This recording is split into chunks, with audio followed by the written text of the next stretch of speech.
So, how do we get here? How do we get to the point where this gender inequality based on binary opposition strikes us as being so natural? This hasn't happened overnight. This has been a long-standing historical process of rationalization and legitimation and naturalization of power inequalities between men and women. The otherization of women has been a deliberate, concerted undertaking throughout history, as far back as the myth of Adam and Eve, and probably definitely before that, then too. In that canonical text, that doctrinal text within Christian discourse, you may recall that story of Adam and Eve being relatively well off in the Garden of Eden, just loving life as the first ever humans. And then Eve gets manipulated by the evil snake, who I think was Satan. And she fell into temptation and ate the apple from the forbidden tree that God explicitly said, do not touch those apples. They are the forbidden fruit. And due to Eve's poor judgment, not only was she cast out from the Garden of Eden, but Adam had to suffer for Eve's sin and temptation, thus constituting the original sin for all humans and the curse of Eve for all women. And even outside of that specific part of that story, the whole story itself is full of masculinist discourse, like the fact that Eve was made from a rib of Adam. Like, what does that say about Eve, and what does that say about women in general? That it's just like a small bone out of men that turned into all of women. That's a literal and a figurative representation of how earlier in the lecture we talked about women are defined in relation to men. Men create the meaning that women must occupy. And in that Bible story, God not only expels Adam and Eve from the Garden of Eden, but he curses Eve for her misdeed and says that he's dooming her to live subordinately to Adam. And he says, thy desire shall be to thy husband, and he shall rule over thee.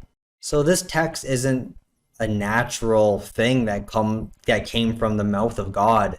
It was written by humans in around 1st century AD. And after hearing all the elements of that story, do you think it was written by a man or a woman? I'll give you two guesses. It, just like all stories in religions and the most formative text throughout history in any discipline outside of religion, was written by men who had vested interest in putting women in subordinate social positions and men in positions of relative power over them.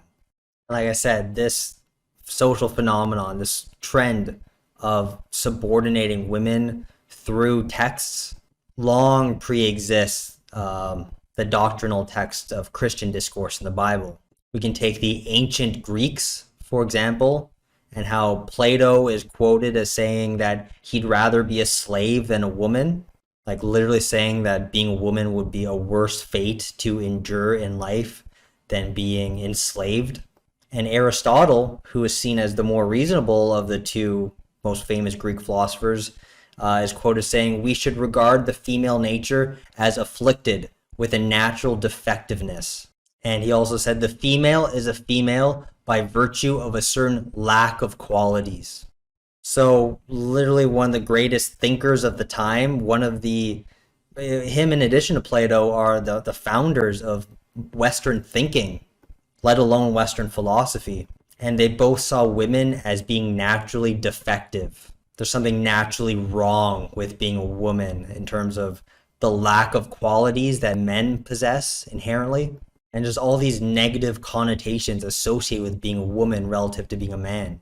St. Thomas Aquinas, going back to Christian discourse, pronounced women to be an imperfect man. So this guy was literally a saint. He was canonized. You'd think he'd be a little bit more saintly in his treatment of humans. But like I said, this hegemonic misogyny is deeply ingrained over the course of centuries. Imagine being a woman at any point in history, and every text you turn to is painting you as this naturally imperfect being who is inherently flawed. Like, imagine being de Beauvoir researching for her book, The Second Sex, and even just completing her philosophy degree, where in order to get that degree, she probably had to learn about Aristotle and Plato and all of these figures who would not have looked kindly upon her or upon her pursuit of knowledge. They would have thought that she wasn't suited for that. This kind of relentless suppression and pushing down of women over time can wear women down into a state of submission. And it's not just religious texts and religious figures and philosophical texts and figures. It's male authority figures. Anyone with a pen in their hand or a pencil or a stone tablet who had the power to inscribe words and thoughts onto a medium that can then be transmitted to others in various domains of social life. So legislators and various writers, even fictional writers. Like, just because the stories themselves are fictional, just like Adam and Eve, doesn't mean the conceptions of men and women that they produce through those texts aren't deliberately structured to say something about men and women in their relation to each other. Even scientists have all tried to rationalize the subordinate position of women as something that's natural and inevitable. I mean, Freud from last week, when I was discussing his study of hysterical women and the whole construction, the social and discursive construction of the mental illness of hysteria as a means to subordinate women. He was viewed as being utterly, completely scientific in his misogynistic views and treatment of women. And going back to the Greeks, like the Greek legislators, the founders of democracy, of the Greek Republic, where everyone gets a say in the social and political determination of their society. Oh, with an asterisk, when we say everyone, we only mean free males. If you're a slave or you're a woman, that doesn't apply to you. And in all of these discourses, they're not blatantly oppressing the female subject position, but doing it in a way that sounds scientifically neutral, like doing it, killing them with kindness. They're not openly saying men rule, women drool, because then it would be too obvious that they are completely and wholly biased in their discursive construction of the relations between men and women. Instead, they do it subtly and scientifically and neutrally, oftentimes not even stating it outright, just with enough hints here and there that this is where men belong and this is where women belong. And over time, with enough people saying it in that neutral tone, it becomes naturalized to diminish the subject position of women and trivialize it as something secondary to the important affairs of men. Like I said earlier, women were relegated to just be the supporters of men and the sex objects of men and the housewives and the caretakers of men and the raisers and the feeders of them as men go about doing important things and making history. And as we'll see with the Week on Culture in 2 weeks, the same thing with other ethnicities. So the Jim Crow laws in America that enforced racial segregation, the principle on which those laws were based was separate but equal. See, there's a little bit of a backhanded compliment there, a little bit of neutrality in how it's communicated by calling them equal, because that helps to justify the basis for discrimination. Like I said, if it was too obvious and blatant, like if they founded the principle on separate and totally unequal, then it would be more obvious. But the way they do it, it's almost as if these writers of discourse and these founders of legislation, they pretend to have some admiration from the groups that they are oppressing, while subtly implying and insinuating that they are naturally inferior. So, all that has been written about women by men should be taken as suspicious, for the men are at once judge and party to the lawsuit. They are judge, jury, and executioner, and the women who are the defendants in the lawsuit can't defend themselves. The present enshrines the past. It concretizes the past. It turns it into something concrete and naturalizes it. And in the past, all history has been made by men. And like I said, it's all written in very seemingly innocuous ways, as if it's in the best interest of women to be in subordinate positions. Like, oh, you wouldn't want to deal with all the important matters of men. It's such a hassle. Trust me, you're better suited for home life. You're better suited cooking and cleaning and womanly matters such as that. You wouldn't want this terrible burden of having to think independently. So there's entire centuries of fabricated stories layered upon layered and based upon the previous biased story, so that men in present day look back throughout history and all they have to refer to are all these authoritative texts written by the most revered figures throughout history, who are all either directly or indirectly saying or hinting at the same thing, that men are superior to women. And this completely unnatural notion that was deliberately started at one point and then deliberately continued over the course of history becomes naturalized. That's what de Beauvoir's quote means about the present enshrines the past. We hold the past up on a pedestal. Like when you think about Aristotle or literal saints, we think, oh, what they're saying must be true. They wouldn't have any intention to lie or deceive. And maybe a lot of them weren't intentionally lying or deceiving. Maybe they genuinely thought that because they were reading stuff based on previous generations of lies and deceptions about the relations of men to women. And like I said in the week on power, if everyone acts as if something is true, then what's the practical difference between that and actual truth? If even the women themselves come to believe that, because everywhere they look, everywhere they refer to, it's this reinforced notion that they're inferior, what else are they to believe? If I grew up in an alternate universe where I was told that people named Andrew with red hair were naturally inferior, like just everywhere I talk to, everywhere I read, everything I see either directly states that or more subtly hints at that, with no competing alternative discourse that challenges that notion, then I would believe myself to be naturally inferior.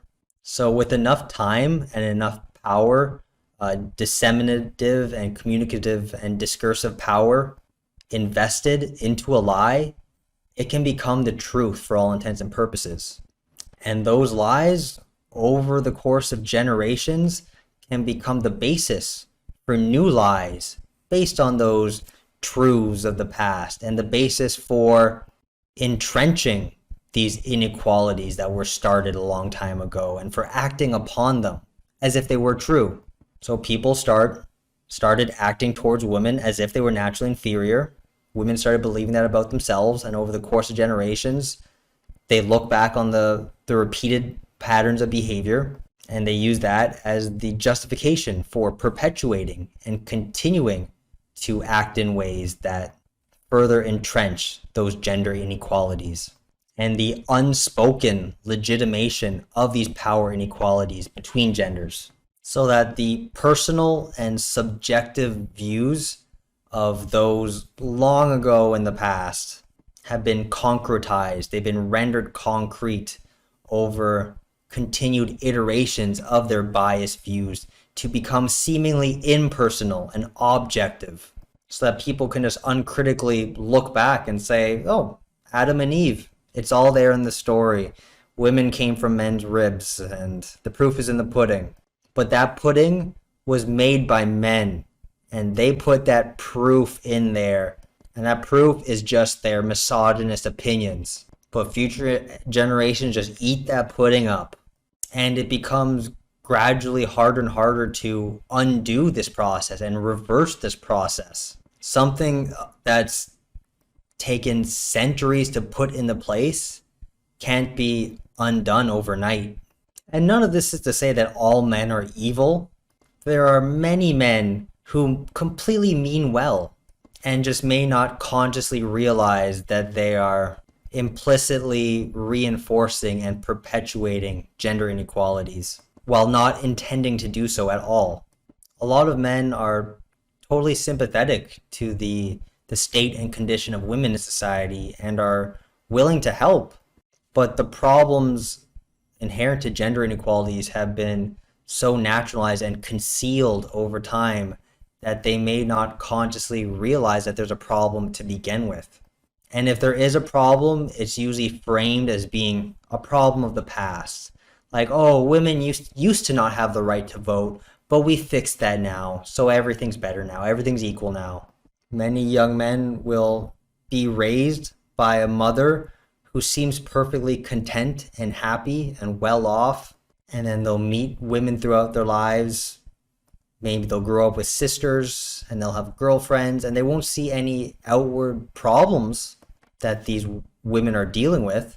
And he'll treat them all with love and respect, and they'll reciprocate. And from his perspective, from his standpoint, from his empirical lived reality, which is all he can really base his judgments off of, he won't see anything wrong with the current state or condition of women in society, and won't be able to relate to their struggles because he may not have ever witnessed them or seen them, even in his intimate relations with a lot of women throughout his life. So it's not that all men are fully conscious and aware of all of the ways in which women are oppressed and just like rubbing their palms together like, ah, we got them. Instead, a lot of men are unwitting participants and perpetuators and continuers of those inequalities, while being told that the problems that women face are problems of the past. Feminism has solved all those problems. There were some women's marches, and then all the problems were solved decades ago, and now in present day we're all equal and there's nothing to complain about. And if he does see some inequalities, the discourse surrounding it is going to frame it as a natural thing, something that can't be helped. That's just the way things are. Because all those backhanded compliments instilled regarding gender relations throughout history have continued into present day. So women are still viewed as the fairer sex, the gentler sex, which are compliments in a way, but they're also subtly hinting that women are naturally passive and docile, and thus deserve the place that they found themselves in within society. And that if things are unequal, then men will believe that it's just because women don't want to change those state of affairs, not realizing that they may not be able to. They just tend to reduce structural inequalities to a matter of personal dispositions and personal choice. They believe that women just naturally want to occupy the passive and docile positions of the housewife or the caretaker or the sex object, as if that's what they're naturally suited for. So all that said, it basically alludes to the second quote, that many men will affirm that women are the equals of man and that they have nothing to clamor for. They have nothing to fight for, nothing to strive for.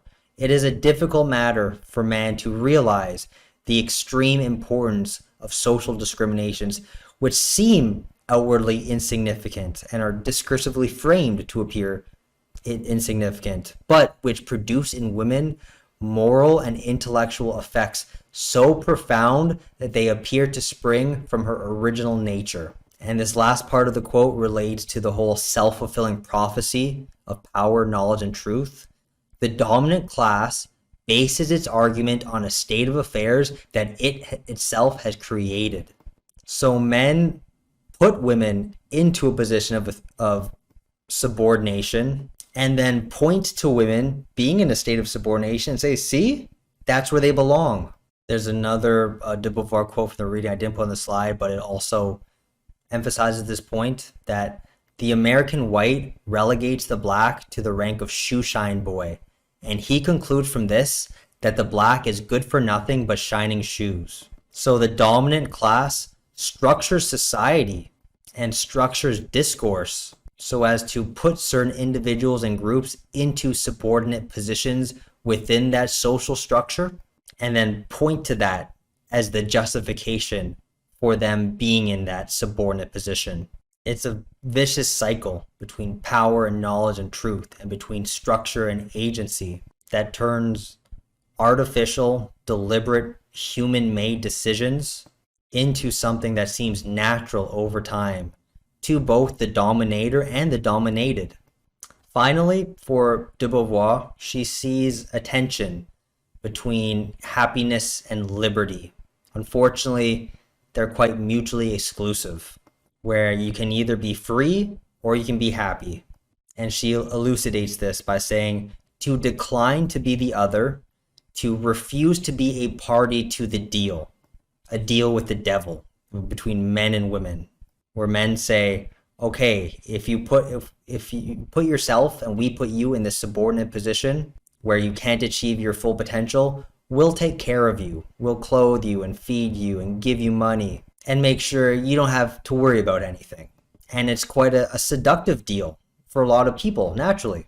Like, who wouldn't want everything in their lives to be taken care of, but at what cost? So to decline this deal with their oppressors, this would be for women to renounce all the advantages conferred upon them by their alliance with their superior caste. So all the advantages and good things that allegedly come from turning your brain off and restricting your own potential and not challenging men, you risk foregoing all of those things if you cut this deal off with the dominant caste of men. So man the sovereign, man the leader, will provide woman the liege, woman the subject, with material protection, food and clothing, shelter, and will undertake the moral justification of her existence, again by calling her the fairer sex and the gentler sex, and they're meant to be a house cleaner and a housewife and a caretaker and a mom. Thus, under this deal, she can evade at once both economic risk, which is scary, and the risk of a liberty in which ends and aims must be contrived without assistance from men. There is great temptation to forego liberty and become an object. So being truly free of dependence on men requires a lot, and society, like we said, is structured against this to make it as hard as possible for women to pursue and achieve those ends by themselves. They're put in the subject position to be dependent on and reliant upon men. Society is structured so that the path of least resistance, the easiest choice for them to make, is just to give up on pursuing that independence and giving up on trying to achieve their own potential and fulfill their own potential. A lot of discourse is constructed to deter women from that, so it seems unappealing and unladylike, unwomanly. They're told and taught and grow to believe that it's easier to just tie their destiny to a man instead of pursuing their own destiny as a human and just ride the coattails of someone who society and discourse tells them is superior to them. This is the subject position that's opened up for women and allowed for women to occupy. And it's meant to feel seamless and natural. And I couldn't fit it on the slide, but de Beauvoir continues this line of thinking by saying that to forego liberty and become an object, this is an inauspicious road, for one who takes it becomes henceforth the creature of another's will. But it is an easy road. On it, one avoids the strain involved in undertaking an authentic existence. Thus, woman may fail to lay claim to the status of subject because she lacks definite resources, because she feels the necessary bond that ties her to man regardless of reciprocity, and because she is often very well pleased with her role as the other. I can't blame anyone throughout history for taking the easy path, the easy choice, because it was likely constructed as the only choice for them to possess meaning, the only available meaning for a woman to possess in that subject position of the dutiful housewife and supporter of man. So it's a question of, would you rather be happy or would you rather be free? Because to be free, according to de Beauvoir, is not a happy path. It's the harder road to take. It involves a lot more unpleasantness and obstacles put in place by discourse in society. It feels uncomfortable and sometimes unnatural because no meaningful subject position of the independent woman is allowed within discourse.